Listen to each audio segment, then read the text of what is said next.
Welcome, everybody. Welcome back to the Heartbroken and Housebroken podcast. My name is Spiro. If you guys haven't already, subscribe, follow me on social media at Spiro and That Show. Also hit the bell because I want you guys to get those notifications. And if you're listening on Spotify, we are on Spotify now. Whoop, whoop. I know you guys have been asking. I know it's taken me a while, but I finally have had the time to get this all organized. Hence the 2-week gap in between episodes after I was bragging that I put the episode out on time. I cursed myself. I was like, I put this episode out on time. I had fixed my issues, and nope. I mean, not issues. I had good time. I had a lot of fun stuff happening. I got busy and I just didn't have the time to sit down, podcast, edit it, throw it online, and do all the things I needed to do for it. So if you guys were worried about me, I hope not, but I'm here. I'm good. And we're back to talking about some fun stuff. I was in San Francisco this past week, which was amazing. I got to do Punchline and the show Cheaper Than Therapy. And I always give you guys an update on my comedy. I mean, this widower stuff is really becoming pretty kick-ass. I've written like 2 or 3 new bits to it. It's getting to about like a 10-minute long segment of my set, which is amazing because when I first started, it was like maybe 30 seconds. It was a sentence. It was the ghosted bit. It was the first part that I ever wrote for the widower stuff. And now it's really coming together. I've been opening with it. I've been closing with it. It's been consistent. Feels good. Feels good. And San Francisco was dope. They were super on board for the humor. They really enjoyed it. I really found a good rhythm while I was there. And, yeah, I'm happy for that. If you guys want to see me do stand-up comedy live, I do have 2 shows this week. I'm headlining Buck's Tavern. If you guys know anything about me, you know that Buck's Tavern is one of my favorite places to perform because it's this bar on the east side, and it's just, I go, I have fun, I improv, I riff, I come up with some new stuff, I work out new material, and everybody there is just so much fun. It's genuinely one of my favorite places to work material. So if you're there, and then if you guys like to smoke the marijuana or do a little edible while you watch your comedy, I'll be at Planet 13 on Thursday, 8 p.m. I'll be doing a set there. Again, it's a indoor cannabis lounge inside a dispensary, so you can get high while you watch me perform and while I tell spooky ghosting jokes. But it's been a week, man. It's been a few weeks. I actually, besides just doing San Francisco, I started my new career in teaching, which is kind of what I wanted to focus on today because it's amazing how much I enjoy teaching. It's amazing how normal it feels, I want to say. And I think it's because I worked in the casino industry for so long, but you just go somewhere where there's just normal people, and nowhere's normal. Like, what's normal? What define normal besides Normal, Illinois? There's a town called Normal, Illinois. Look it up. Is it normal? Probably. It's probably the definition of normal. It's probably just whatever you think. It's just white toast, just normal, nothing extravagant. Just like my guy Gus in Big Fat Greek Wedding. It's just dry toast, no jam, no butter, nothing. Why did I just shit on Normal, Illinois for no reason? It's where the riffs go. It's what happens. Sometimes we just have some casualties that aren't meant to be had. And if you're listening in Normal, Illinois, Illinois State University, I apologize for calling you guys normal. Literally. Anyway, but I mean, normal people where it's like a normal job where I get done at a reasonable hour. I get to go home. I don't have all these crazy phone calls or stressing about what's going to happen tomorrow. It doesn't reset every single week. I think that was the big thing with the casino industry is like, no matter what you did, no matter how hard you work, no matter how good of a job, how bad of a job you did, the next day, the next week, you just essentially started over. You just started over. It was didn't matter what you did. Did not matter one bit what you did. And immediately, that's the opposite when you're teaching because you see these kids, they get to know you, they learn from you, they look up to you, and then the next day they're excited to see you. They're excited to see you back. They're excited to see what you're wearing, what you're talking about, to talk to you about whatever crazy shit they talk about. And I'm going to be teaching the older kids. I'm going to be teaching improv, creative writing, and speech, which is amazing. I love all of that. But right now they have me with these little elementary ones, like the second and third graders, which for a month, I'm good with it. You know what I mean? Like telling kids to sit down and shh and color. What a job. Be like, stop talking. Go color your little pony picture. Do your 2 + 2 math problems and color it in red by the number sheet. You see that? Go do that. It's nice, man. They're sweet. They come up to me. They give me little hugs. They call me Mr. S. It's adorable. But what's really funny about them all is they literally, like, these little elementary there's probably skids because, you know, they're in elementary school. But these elementary school kids are so cute because they just literally come up to you and they just say whatever the hell's on their mind. It doesn't matter what the topic is. They have something that pops in their head. They're running up to you and telling you it with the most passion and excitement you can possibly imagine. I'm just standing in class and some kid walks up to me and he's like, Mr. S, my mom's pregnant. And I'm like, do I say congratulations? Do I say, do you want a baby brother or sister? What do you say? They're like, my dog is white. My dog has a silly bark. And it's like, oh, cool. Can I see a picture of your dog? They're like, no, he died. And you're like, what? My emotions are everywhere, kids. Stick to a subject. But I see the purpose. I see why Sarah really switched to teaching, how she discovered it during the casino that the casino industry wasn't for her, and then flipped to teaching because it gave her some sort of sense of purpose. And I've talked about it in other episodes that was always something I was jealous of with her. And I'm not talking like jealous where I wish she would fail and everything. I just was jealous because I'm like, wow, she found something that just really warms her heart and that she's passionate about doing all the time and making a huge difference in the world. And now I'm a part of it. And it's amazing. And I feel good about it. I feel good about it because I feel like I'm never going to lose her. I'm never going to stop thinking about her. I'm never going to stop, you know, what's the way that I'm sure, just like wanting to celebrate her spirit, wanting to celebrate her life because she was an amazing person. I think that's something that I actively try to do is like when you're young and you've lost somebody, you want to celebrate their life. This person was amazing. The world should know how amazing they were. And I feel like I get to kind of do that now with teaching. I feel like I get to kind of see what I've learned while she was a teacher for 7 years. You know, I got to piggyback, I got to help, I got to sit in on some of her classes, I got to grade papers for her. I graded so many papers for her. I mean, she got sick, understandably so, and I'm a good husband, so I would help teach. But then she was going to win, like, she was doing such a good job, I was afraid she was going to win, like, Teacher of the Year. And I'm like, if you win Teacher of the Year, you need to split that award with me. We're the Teacher of the Year. You know what I mean. But it's fun because I really get to kind of take what I knew worked from her and implement it into what I'm doing as a teacher.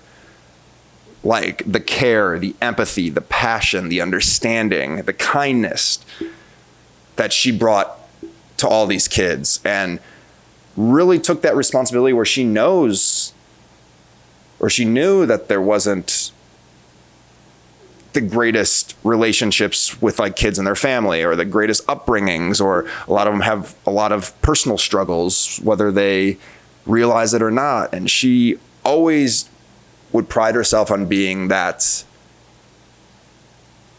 person that these kids can reach out to that's outside of their home, that they can trust. And they can grow and they can have somebody in their corner. And that's something where I really feel like I can celebrate her in that way, where all these amazing traits that she had while teaching, I saw firsthand, and I can implement that and really just continue making a difference in a lot of these kids' lives. And as we've talked about many times on this podcast, when you lose somebody, you try to find the sense of purpose. You want to find that you're here. You're here despite a loved one being taken away. Why am I here? What am I doing here? So you're searching. And it's not like because you're lost, you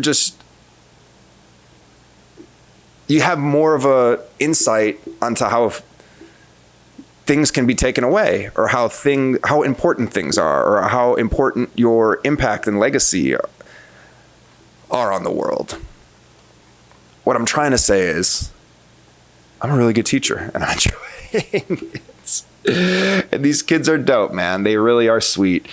Everything that comes out of their fucking mouth is a Minecraft quote. I can't even say it. Minecraft quote. Everything that comes out of these kids' mouth is a Minecraft quote. There's not a single sentence that comes out of these kids' mouth that isn't related to Minecraft in the Minecraft movie. So much so that I went to see Minecraft last night just so I can understand what the hell they're talking about. And when I tell you I understood zero of what the movie was talking about, zero might be an understatement.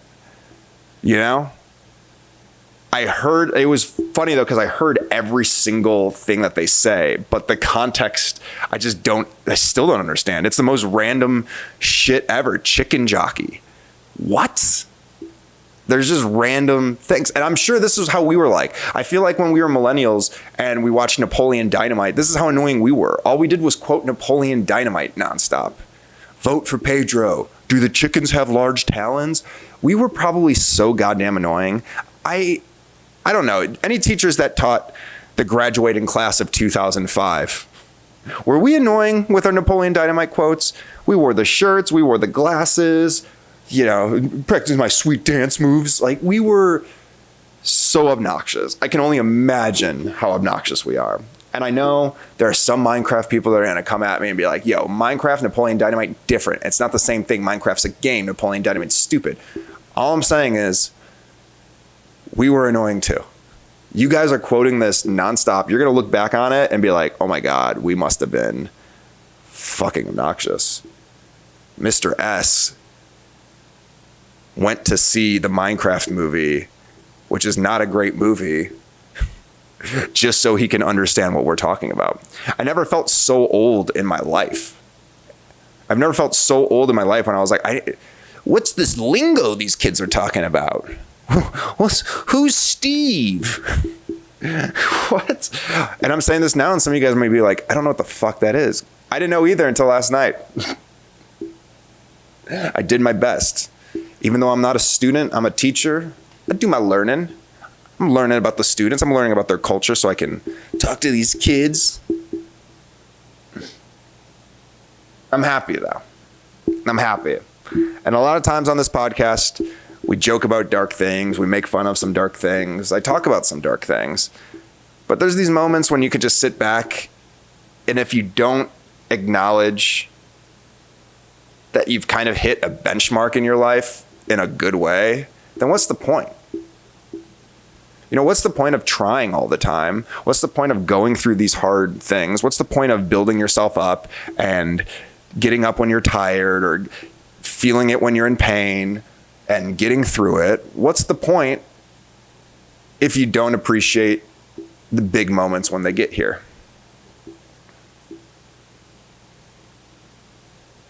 And sometimes that could be the same with, I don't want to say goodbyes, but sometimes there's a time to move on from something. There's times where when you're growing, there's something, someone, someplace that's connected to you and helped you grow and was the first to see your potential, and it could be a mentor, it could be, again, a place and all these things. And then all of a sudden you get to a part in life where you've outgrown them. And it doesn't feel good when you outgrow them, But that's also part of getting to a place where you're truly happy. You know, I acknowledge that I'm truly happy with what I'm doing, this career change. Out of the casino world, still doing comedy, still teaching improv again. Get to join our old improv league. Got to see and judge the championship show this weekend.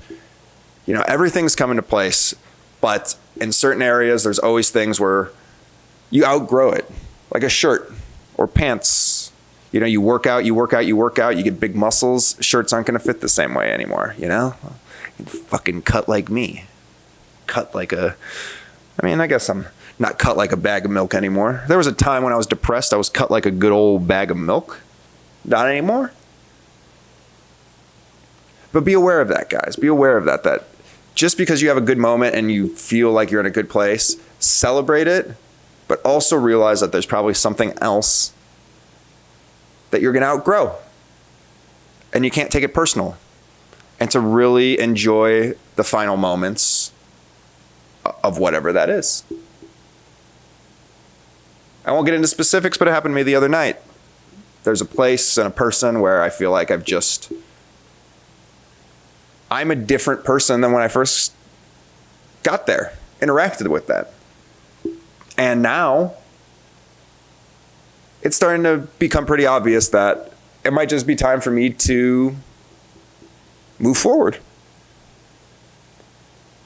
And there's a moment before my last time at this place where I literally just took a deep breath and was like, man, this place was special. This place is special. And I'll be back, but it's going to be a while. And, you know, I took a deep breath and I just enjoyed the moment. I was present. Every second I appreciated. And I think sometimes in life, when you get used to stuff or when you're growing, you expect everything to just be smooth and you don't want to lose anything. You just want smooth sailing, especially when you've had nonstop issues like me for a few years. But then you realize moving forward is good. That's how you grow. If a plant stayed in the soil, it wouldn't be a plant. It would just be a seed.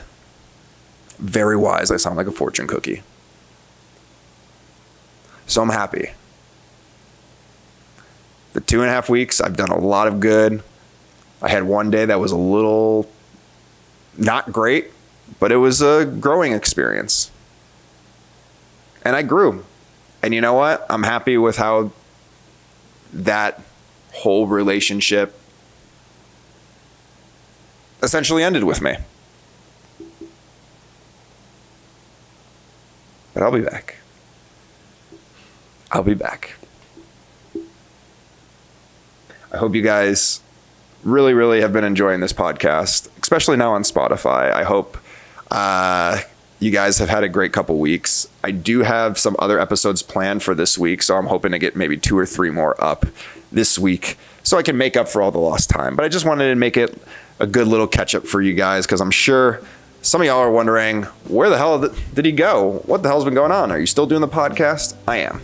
But a lot of good things in life. I just had to sit back and enjoy it. And, you know, sometimes you got to be an adult. However, guys, my name's Spiro. This is the Heartbroken and Housebroken podcast. If you haven't followed, follow me already. Social media, at Spiro and That Show, Instagram, TikTok, X, Facebook, you name it. I got it. With that being said, I will see y'all next week. Have a great rest of your night.